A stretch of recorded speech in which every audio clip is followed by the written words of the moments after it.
Hello friends, welcome to my channel. I am Prashansa. आज हम पढ़ेंगे geography book chapter number 7 volcanoes. मैंने अपने लास्ट वीडियो में वोल्केनोज के एक्सट्रूसिव फॉर्म्स डाले थे। इस वीडियो में मैं वोल्केनोज के इंट्रूसिव फॉर्म्स को स्टडी करवाऊंगी। Intrusive forms are those which are formed by solidification of lava on the surface of earth. Intrusive forms एक वो फॉर्म्स होते हैं। सबसे पहले इंट्रूसिव मतलब अंदर, मतलब सरफेस के अंदर होने वाला है। कौन से सरफेस के?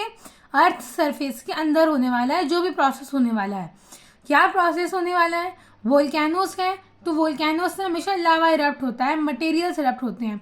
तो जो भी होने वाला है इन तीन चीज में ही रिवॉल्व होने वाला है। तो इंट्रूसिव फॉर्म्स अर्थ सरफेस के नीचे लावा को सॉलिडिफाई कर देते हैं। जब मैग्मा अर्थ सरफेस के नीचे कूल डाउन हो जाता है, इसका रिजल्ट क्या होता है? इंट्रूशंस होते हैं। अलग अलग फॉर्म्स, फिशर्स, अलग अलग टाइप के रॉक्स अपीयर होने लगते हैं अर्थ सरफेस के नीचे। ये जो इंट्रूसिव फॉर्म्स है, ये कभी कभी अर्थक्वेक होते हैं, कोर्स होते हैं, सी डिस्ट्रक्शन होता है। इन सब के कारण अर्थ सरफेस के ऊपर भी आ जाते हैं। या डेंड्यूएशन जो होते हैं रॉक के, डेंड्यूएशन में क्या होता है? डेंड्यूएशन में कोनिकल शेप का जो रहता है पहाड़, उसमें से टॉप मटेरियल्स गिरने लगते हैं, उसको डेंड्यूएशन बोलते हैं। उन सब चीज़ों के कारण जो अर्थ सरफेस के नीचे का जो है रॉक स्टोन्स, जो फिशर्स फॉर्म हुए हैं, वो अर्थ सरफेस के ऊपर आने लगते हैं। ये जो वॉल्केनोज है, ये भी कभी ना कभी इंट्रूसिव हुए थे। ये जो है लैंड नीचे चलती गई, मटेरियल्स धंसते गए और वोल्केनोज ऊपर आ गए। कुछ कॉमन इंट्रूसिव फॉर्म्स कौन से होते हैं? लैकोलिथ, सिल, बैथोलिथ, डाइक। ये कुछ कॉमन है इंट्रूसिव लैंड फॉर्म्स हैं। इन सब के बारे में हम डीप में स्टडी करेंगे अभी।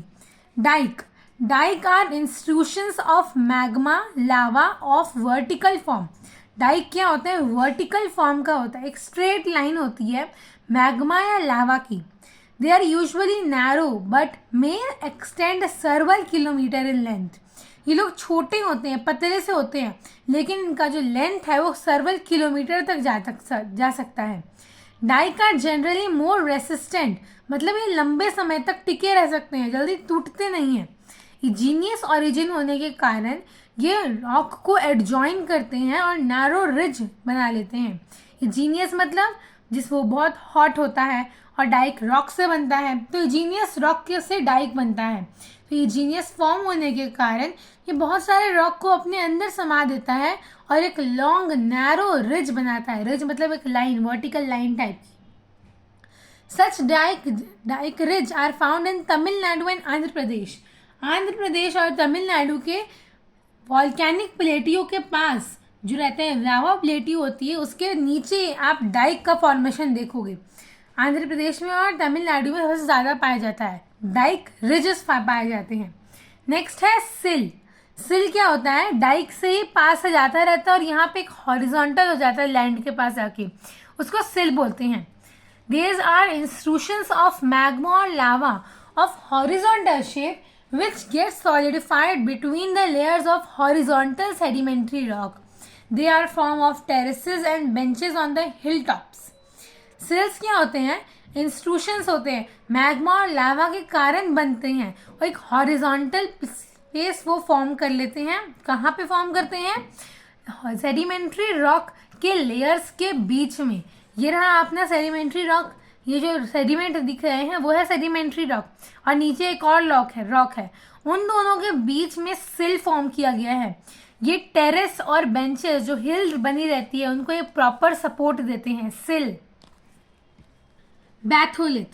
These are gigantic intrusions of coarse-grained igneous mass when the huge reservoir of magma cools and solidified in an irregular shape. Batholith क्या होते हैं? बहुत बड़े बड़े पत्थर होते हैं, सेडिमेंट होते हैं, वो जो बहुत बड़े बड़े होते हैं, बहुत हॉट होते हैं। क्यों हॉट होते हैं?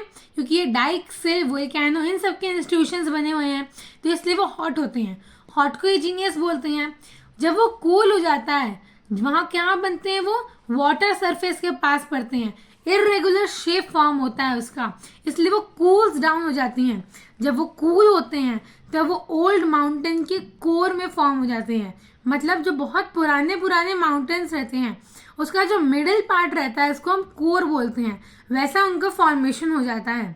वो डोम शेप्ड होते हैं, डेफिनाइट फ्लोर होते हैं, स्मॉल साइज्ड बैथोलिथ होते हैं, आर कॉल्ड स्टॉक और bosses.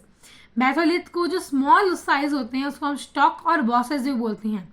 A number of low hill to the South Chennai are considered a part of large batholith, mainly composed in diorite and granite.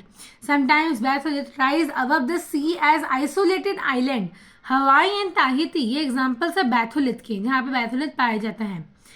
Following are some more constructive effects of volcanoes. ये कुछ और constructive effects है, अच्छे effect volcano के कारण जो होते हैं। Volcanic eruption deposit lava and ash which break down to provide valuable nutrient for the soil. Volcanic eruption में बहुत सारी लावा, ऐश, मिनरल्स सब नीचे आ जाते हैं। जो अर्थ के क्रस्ट में पाए जाते हैं वो सब बाहर निकल के नीचे आ जाते हैं। उसके कारण क्या होता है, जो फर्टिलाइजेशन के प्रोसेस है सॉइल के लिए, एग्रीकल्चर का प्रोसेस और फास्ट हो जाता है। अर्थ को जितनी हीट की रिक्वायरमेंट है अर्थ अपने आप को खुद प्रोवाइड करवा रहा है। मिनरल्स, न्यूट्रिएंट्स वो खुद को अपने आप को दे रहा है, इसलिए एग्रीकल्चरल प्रोसेस जो है वो अच्छी और बहुत फास्ट हो जाती है। Volcanic activity give rise to igneous rock such as granite, feldspar etcetera. ये पूरा चैप्टर वोल्केनो के ऊपर डिपेंडेंट है। और वोल्केनो में हमें जब बोलते हैं सबसे पहले हमारे दिमाग में इरप्शन आता है। इरप्शन टेम्परेचर की वजह से होता है। तो टेम्परेचर क्यों हुआ, जब गर्म होगा, गर्म को हम बोलते हैं इजीनियस, और जब गर्म ठंडा हो जाता है तब वो रॉक का फॉर्मेशन ले लेता है। इसलिए वोल्केनिक एक्टिविटी से बहुत सारे इजीनियस रॉक बन जाते हैं। वोल्केनोज अट्रैक्ट टूरिस्ट, बहुत अच्छा एग्जाम्पल है जो कि बहुत अच्छा है। ये है इफेक्ट वोल्केनो का। वोल्केनो टूरिस्ट को अट्रैक्ट करता है। माउंट वेसियस और माउंट एटना के जो इटली में है सबसे ज़्यादा टूरिस्ट अट्रैक्शंस वहीं पे पाए जाते हैं। अब almost 80% of tourist attractions Mount Vesuvius और माउंट एटना जो इटली में है वहाँ पाई जाती है। Volcanic eruption release heat using which geothermal energy can be generated. Geothermal energy क्या होता है, जो हीट के कारण रिलीज होता है लेकिन अर्थ सरफेस के नीचे, उसको बोलते हैं जियोथर्मल एनर्जी। जैसे कि वोल्केनोज अर्थ क्रस्ट से ज्वाइंट रहते हैं, इसलिए जियोथर्मल एनर्जी का जनरेशन हो सकता है वोल्केनो के कारण। ये सारे अच्छे इफेक्ट जो वोल्केनो के कारण होते हैं। अब हम पढ़ेंगे कुछ डिस्ट्रक्टिव इफेक्ट, जो इफेक्ट अच्छे नहीं होते हैं वो भी हो रहे हैं वोल्केनो के कारण। Volcanic eruption are hazardous to life and property. सबसे बड़ा डिस्ट्रक्टिव इफेक्ट है जब वोल्केनो इरप्ट होता है उसके पास का सारा एरिया या ऑलमोस्ट वो पूरा कॉन्टिनेंट ही डिस्ट्रॉय हो जाता है। Volcanic eruption release gases and smoke with cause air pollution and can adversely affect the ozone layer. Ozone layer को क्यों अफेक्ट करेगा, वोल्केनिक इरप्शन गैस रिलीज करता है, हीट लेयर रिलीज करता है, स्मोक रिलीज करता है। हम लोग कम एयर पोल्यूशन नहीं जनरेट करते हैं कि वोल्केनिक इरप्शन और एयर पोल्यूशन जनरेट करता है। ओजोन लेयर हमारा पतला होते जाता है, उसमें होल होते जाता है, इसलिए वोल्केनिक इरप्शन ओजोन लेयर को इफेक्ट करता है बहुत बुरी तरीके से। Ash and dust released by volcanoes can disrupt air. Eyjafjallajökull, an active volcano located in southern Iceland, erupted on 14 April 2010. Eyjafjallajökull एक एक्टिव वोल्केनो है जो सदर्न आइलैंड में है और वो अभी 2010 के 14 अप्रैल को इरप्ट हुआ था। It sent a large amount of ash and dust into the air which spread over a large area and disrupted the air and sea traffic across the northern Atlantic Ocean. sea traffic क्यों हुआ, अगर ये volcano air में release होता है तो जो भी गैस है, स्मोक है, डस्ट है वो ऊपर की तरफ जाती है, एयर की तरफ जाती है। तो इसमें सी का क्या कनेक्शन है, सी का कनेक्शन ऐसे है कि वोल्केनोज क्रस्ट से ज्वाइंट रहते हैं। क्रस्ट अर्थ पे वाटर भी है, लैंड भी है। क्रस्ट से हम लोग थोड़ा दूरी पे जाते हैं तो वाटर का जो पार्ट है वो चालू हो जाता है। तो जब क्रस्ट में कुछ हलचल होगी तो अर्थ के टेक्टोनिक प्लेट्स हिलेंगे। अर्थ के अगर टेक्टोनिक प्लेट्स हिलेंगे तो वो सब जगह डिस्ट्रॉय करना शुरू कर देगा। सी पे उसको सबसे ज़्यादा असर पड़ेगा, क्यों, क्योंकि वाटर बहुत डेंसर होता है, उसको सबसे ज़्यादा और जल्दी असर पड़ता है। और सबसे ज़्यादा सी ट्रैफिक कहाँ पाया जाएगा? जब वोल्केनो होगा तब वोल्केनिक इरप्शन में नॉर्थ अटलांटिक ओशन में पाया जाएगा। When rainwater or melting snow mix with the ash and mud forming volcanic eruption, mud flows called lahars are created. जब रेन वाटर और स्नो एक साथ मिक्स हो जाते हैं मिट्टी और ऐश के साथ, कब? वो जो वॉल्केनिक इरप्शन होता है तब जो मड फ्लो है, जो मिक्सचर बनता है इन सबका, उसको लहार बोलते हैं और वो बहुत ही फास्ट स्पेस पे मूव होता है।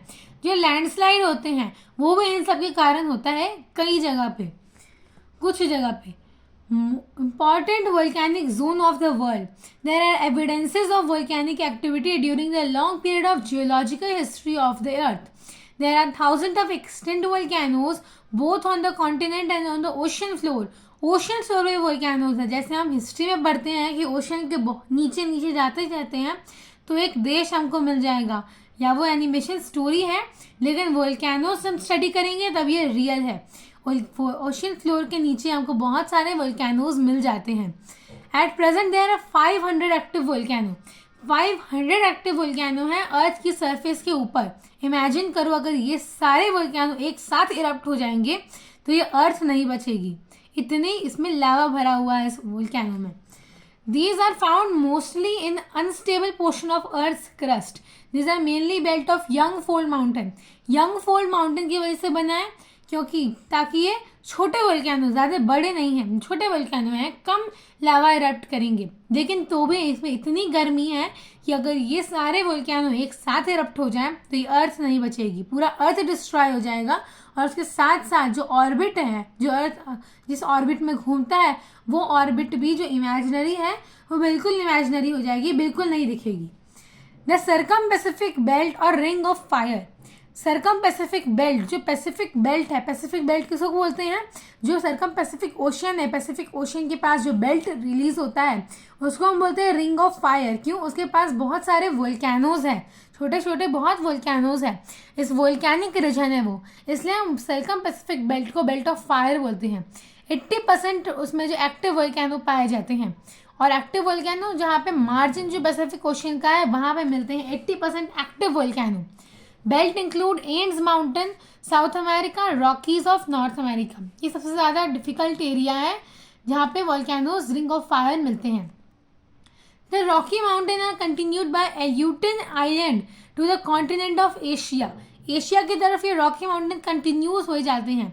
देर are series of island arc और festoons along with the east coast of Asia. जो आर्क्स हैं, आइलैंड के जो आर्क होते हैं, आर्क मतलब जो थोड़ा सा जो एरिया ऐसे करके बनता है, ये जो एरिया हमारा क्रिएट हुआ है, ये हल्का सा गोल, उसको आर्क बोलेंगे। आर्क या फेस्टून्स, जो फेस्टून क्रिएट हो रहा है ईस्ट कोस्ट एशिया के, वो इंक्लूड कर रहा है रॉकी माउंटेन को। कुरेल आइलैंड को भी इंक्लूड करता है, Japanese island, Taiwan, Philippines and Indonesian island, New Zealand, इस सब भी एरिया में बहुत सारे एक्टिव वोल्केनोज पाए जाते हैं। Some famous volcano in this belt are the Chimborazo and Cotopaxi and Andes में कुछ वोल्केनोज है, चिम्बराजो और कोटोपैक्सी। माउंट फुजियामा जो जापान में है, Mount Mayon Philippines, Mount Krakatoa Indonesia. It is estimated that there are 40 active volcanoes in the Andes, 35 in Japan, 100 in Philippines and 70 in Indonesia। ये ratio बताया जाता है active volcanoes का। ये बस पैसिफिक ओशन के पास, और भी वोल्केनोज हैं, ये सिर्फ पैसिफिक ओशन के पास बता रहे हैं। नेक्स्ट है mid world mountain belt. World के बीच में जो बेल्ट बनता है जहाँ पे वोल्केनोज मिलते हैं उसको बोलेंगे मिड वर्ल्ड माउंटेन बेल्ट। ये बेल्ट में यंग फोल्ड माउंटेन होते हैं, यंग फोल्ड माउंटेन होते हैं, इसलिए 500 तो नहीं है लेकिन उससे कम वोल्केनोज मिलते हैं। वोल्केनोज बहुत है वहाँ पे लेकिन एक्टिव वोल्केनो कम है। सर्कम पैसिफिक बेल्ट से active volcano mid world mountain belt में कम है, वहाँ पे डोरमेंट और एक्सटेंट वोल्केनो मिल जाएंगे। This belt considered alpine Himalayan mountain which extend through Europe and Asia. This belt bends toward the south to the Hertz and the Andaman and Nicobar Island and merges with Circum-Pacific Belt Indonesia। Circum-Pacific Belt Indonesia के साथ वो मर्ज हो जाता है कब?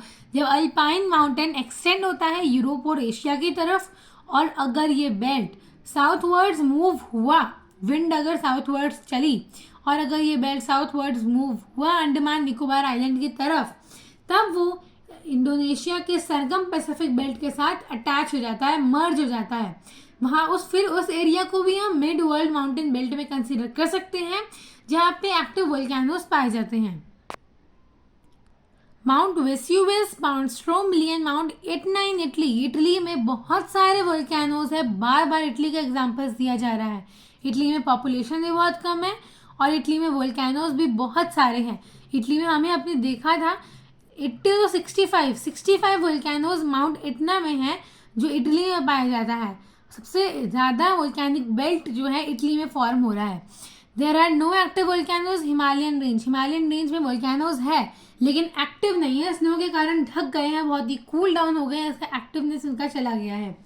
Volcanoes occur in some of the island such as Iceland, Cape Verde and Canary Island in the Atlantic ocean.